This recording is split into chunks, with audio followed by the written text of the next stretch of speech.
तो बच्चों, आज हम मीर तकी मीर के जरिए तहरीर की गई गजल के हवाले से बात करेंगे। इस सबक को हमने 3 हिस्सों में तकसीम किया है। पहले हिस्से में हम मीर तकी मीर के हवाले से बात करेंगे। दूसरे हिस्से में हम गजल की बुलंदख्वानी करेंगे और उसकी तशरीह करेंगे। तीसरे हिस्से में हम इसके जो मशकी सवाल है उनके जवाबात तहरीर करने की कोशिश करेंगे। तो हम बिना देरी किए हुए इस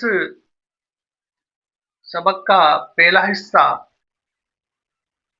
जिसमें मीर तकी मीर के सवाना हयात से मुतालिक बातें करते हुए हम बात करेंगे कि एक अजीम शख्सियत जिन्होंने उर्दू गज़ल को बाम उरूज तक पहुंचाया है, जिन्हें उर्दू गज़ल का खुदाए सुब्न कहा जाता है। मीर तकी मीर 1722 में अकबराबाद यानी आगरा में पैदा हुए थे। वालिद का नाम मीर मोहम्मद अली तकी था, जो एक दरवेश साहब बुजुर्ग थे। इन्होंने मीर को बचपन से तलकीन करना शुरू कर दिया था कि बेटा, इश्क इख्तियार करो और इश्क से ही जिंदगी है। ये बातें मीर के घर कर गई और मीर के दिल में सोजो गदाज में इजाफा हो गया। मीर के वालिद का कम उम्र में ही इंतकाल हो गया था। घर की सारी जिम्मेदारी इनके सर आ पड़ी थी। मीर के एक सौतेले बड़े भाई थे, जिन्होंने मीर के साथ बहुत बुरा सलूक किया था। बाप के छोड़े हुए सारे तर्क किए हुए खुदी पर, माल पर खुदी ने कब्जा कर लिया। तलाश माश में मीर दिल्ली पहुंचते हैं और वहां पर एक नवाब के यहाँ पर उन्होंने मुलाजमत की। तलाश माश में मीर दिल्ली पहुंचते हैं, वहां पर एक नवाब साहब के यहाँ पर मीर ने मुलाजमत की और नवाब साहब नादिर शाही हमलों में मारे गए। फिर वापस से दिल्ली से वो लखनऊ आ गए और अपने जो सौतेले भाई थे, उनके जो मामू थे, उनके वहां पर ठहरे। सौतेले भाई ने मामू को भड़का दिया और इस सूरत में मीर पागल से हो गए, यानी कि मीर को जुनून की हालत हो गई। मीर मजनून हो गए, पागल से हो गए। मीर की जो जिंदगी है बड़ी सोजो गदाज में गुजरी है, इसलिए मीर की शायरी में सोजो गदाज पाया जाता है। मीर की एक लड़की थी, एक साहबजादी थी, जो जवान थी। उसका इंतकाल हो गया था, वो रंज गम भी था। और मीर के एक शागिर्द थे, उनका भी इंतकाल हो गया था, तो उसका भी गम मीर को लगा था। मीर उर्दू गजल की क्लासिकी के शायर के नाम से जाने जाते हैं। तो हम मीर की जो सवाना हयात है, हमारे जो निसाब के अंदर शामिल है, हमारे सिलेबस के अंदर है, उसी के हिसाब से हम इसकी मीर की सवाना हयात को देखते हैं। देखिए, मीर तकी मीर 1722 अकबराबाद से आगरा में पैदा हुए थे। और 1810 में इनका इंतकाल हुआ। देखिए, मीर तकी मीर आगरा में पैदा हुए, अभी बच्चे ही थे कि वालिद का इंतकाल हो गया।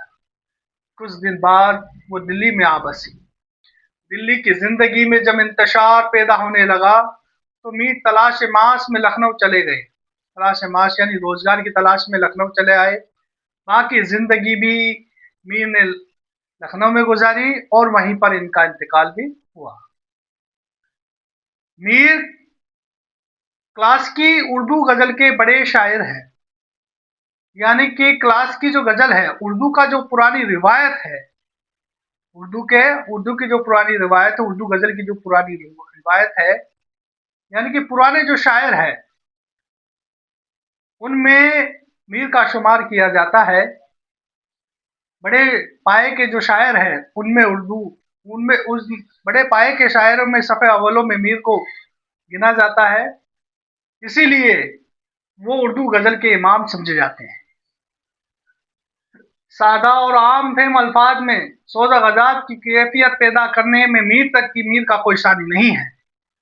गजल के अलावा शायरी की दूसरी असनाफ में भी इन्होंने जौहर दिखाए हैं। मीर ने गजल के अलावा मसनवियाँ, कसीदे, रुबाइयाँ और इनकी कुछ मशहूर मसनवियाँ हैं, जैसे बहार इश्क है, शोला इश्क है, दरिया इश्क है, को भी बहुत शोहरत मिली है।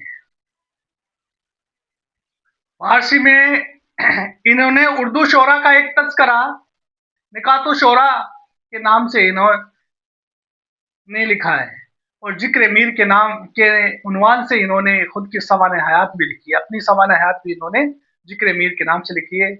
इन्हें खुदाए सुख्न के लक़्ब से याद किया जाता है। खुदाए सुख्न के लक़्ब से किसे याद किया जाता है? मीर तकी मीर को।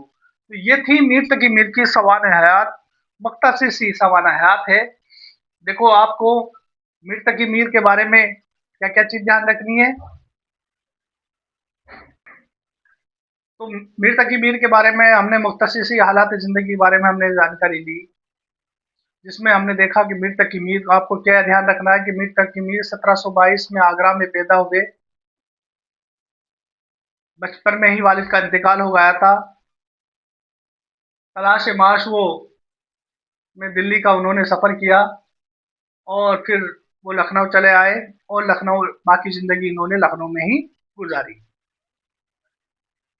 दूसरा, इनको हमको यह ध्यान रखना है कि मीर को क्लास की गज़ल का शायर तस्लीम किया जाता है और इन्हें उर्दू गज़ल का इमाम भी कहा जाता है। मीर ने गज़ल के अलावा दूसरे असनाफ में भी तबा आज़माई की है, जिसमें मसनवियाँ, इनकी कई जो मसनवियाँ हैं वो मशहूर रही है, जिसमें बहार इश्क, शोला इश्क, दरिया इश्क इनकी मशहूर मसनवियाँ हैं। इनके अलावा इन्होंने फारसी में उर्दू शोरा का एक तज़किरा भी लिखा है।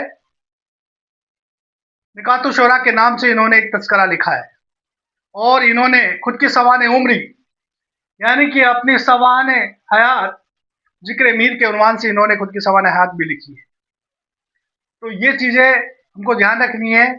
और इसमें इम्पोर्टेंट क्या क्या चीज़ें हैं? क्लास की उर्दू गज़ल का शायर किसको कहा जाता है? मीर तकी मीर को कहा जाता है। उर्दू गज़ल का इमाम किसे कहा जाता है? तो मीर तकी मीर को कहा जाता है। खुदाए सुख्न के लक़्ब से किसे जाना जाता है? तो मीर तकी मीर को जाना जाता है। और मीर तकी मीर कब पैदा हुए? 1722 में, आगरा में। और इनका इंतकाल 1810 में, इनका इंतकाल कहाँ पर हुआ? लखनऊ में इनका इंतकाल हुआ। ये इनकी मुख्तसर सी हालात जिंदगी थी। गजल उर्दू शायरी की सबसे मकबूल तरीन सनफ है। इसके खतो खाने जमाने के उतार चढ़ाव का अक्स देखा जा सकता है। अगर उर्दू को बाम उरूज पर पहुंचाने के लिए जो असनाफ कई सिनफे हैं, उसमें से एक गजल भी है। गजल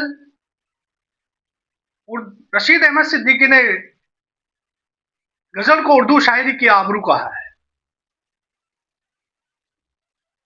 रशीद अहमद सिद्दीकी ने गजल को उर्दू शायरी की आबरू कहा है। तो सबसे पहले हम मुख्तसर सी जानकारी, गजल किसको कहते हैं, गजल के मानी क्या है, गजल के लघवी मानी क्या है। गजल के लघवी मानी है औरतों से बातें करना या औरतों की बातें करना। अगर हम गजल के हकीकी मानी से मुराद ले तो गजल के मानी होते हैं जब एक हिरन जिसके तीर लग जाता है और जब वो तीर से जख्मी हो जाता है तो उसके मुंह से जो आहा निकलती है, उसके मुंह से जो आहा जारी होती है, उसको गजल कहते हैं, उसको गजाल कहते हैं। तो ये गजल निकला है, वहीं से गजल निकली है। गजल का पहला जो शेर होता है वो मतला कहलाता है। क्या कहलाता है? मतला कहलाता है। और गजल का अगर दूसरा शेर भी मतला हो तो वो हुस्न मतला कहलाता है। गजल के अंदर, गजल के अशारों के अंदर रदीफ और काफिया की पाबंदी होना लाजमी है। पहले अशार के अंदर गजल का जो आखिरी शेर है वो मक्ता कहलाता है, जिसमें शायर अपना तखल्लुस बयान करता है, जिसमें शायर अपना तखल्लुस बयान करता है। तखल्लुस के मानी क्या है? तखल्लुस के मानी है कि शायर शायरी के अंदर अपना एक मुख्तसर सा नाम इस्तेमाल करता है, उसे तखल्लुस कहते हैं। जैसे कि हमने मीर तकी मीर, पूरा नाम मीर तकी मीर था, लेकिन शायरी के अंदर इन्होंने सिर्फ मीर तखल्लुस इस्तेमाल किया है। गजल का आखिरी शेर जो होता है वो मक्ता कहलाता है, जिसमें शायर अपना तखल्लुस बयान करता है। गजल की दूसरी खासियत क्या होती है? गजल का जो पहला जो शेर होता है, जैसे कि पहला शेर है, उसका एक शेर से दूसरे शेर से कोई ताल्लुक नहीं होता है। गजल के एक शेर का दूसरे शेर से कोई ताल्लुक नहीं होता है, यानी कि हर शेर गजल का एक जुदा गाना हैसियत रखता है। हर शेर जुदा गाना हैसियत रखता है।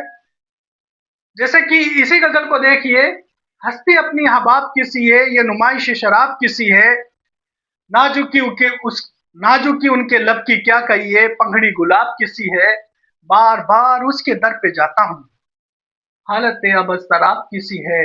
मैं जो बोला मैं जो बोला कहा कि ये आवाज, मैं ये बोला कहा कि ये आवाज उसी खानाए खराब किसी है, मीर उन नीमबाज आंखों में सारी मस्ती शराब किसी है।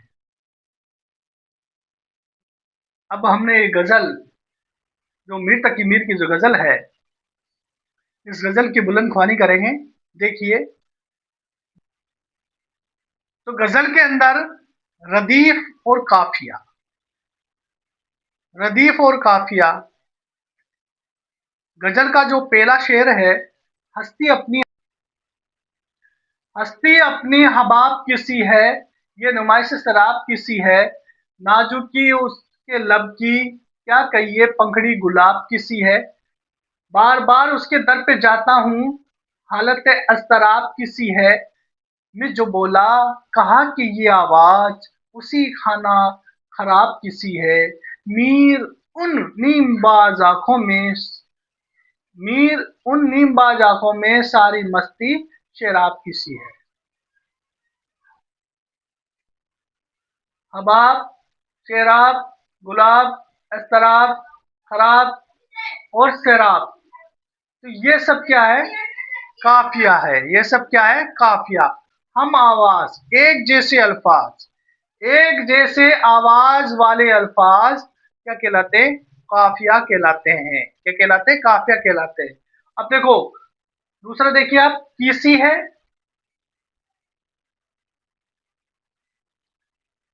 किसी है, किसी है, किसी है, ये सब अल्फाज है। किसी है, ये सब अल्फाज रदीफ कहलाते हैं। क्या कहलाते हैं? रदीफ कहलाते हैं। अब देखिए, पहला जो शेर होता है वो मतला कहलाता है, जिसमें रदीफ और काफिया, क्या, जिसमें रदीफ और काफिया, देखिए पहले मिसरे का ना, हस्ती अपने हबाब की सी है, नुमाइश शेराब की सी है, यानी कि इसमें दोनों में रदीफ और काफिया का होना लाजमी है। अब हम इसकी बुलंदख्वानी करेंगे।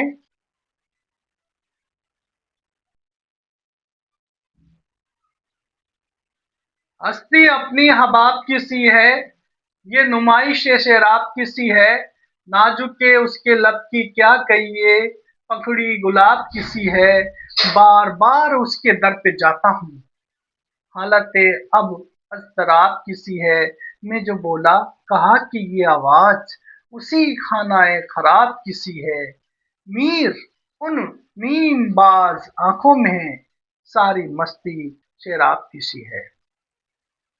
तो अब हम इसकी तशरीह करेंगे। हमने इसकी बुलंदख्वानी की है, गज़ल के बारे में जाना है। अब हम इसके अगले पार्ट के अंदर हम इसकी तशरीह करेंगे।